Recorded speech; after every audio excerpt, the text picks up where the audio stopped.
Bismillahirrahmanirrahim.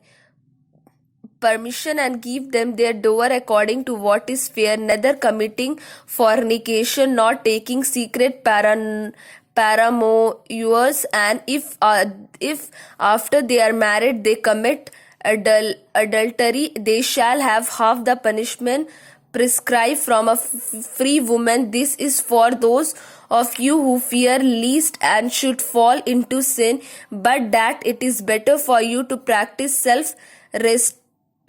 God is most forgiving and merciful. God wishes to explain things to you and guide you to the ways of those who have gone before you and to turn to you in mercy. God is all knowing and all wise. He wishes to turn towards you in mercy, but those who follow their own passions want you to drift far away from the right path. God wishes to lighten your burdens, for man has been created weak. Believers do not wrongfully consume each other's wealth, but trade with it by mutual consent.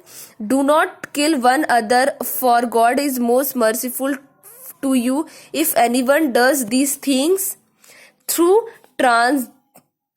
transgressions and injustice, we shall cast him into the fire, and that is easy for God. If you shun the great signs you have been forbidden, we shall cancel out your minor misdeed and admit you to a place of honor. Do not convert the bounties with which God has bestowed more abundantly or some of you than on others. Men shall be rewarded according to their deeds, and women shall be rewarded according to their deeds. You should rather ask God for their bounty. God has knowledge of all things. We have appointed heirs for everything that parents and close relatives leave behind.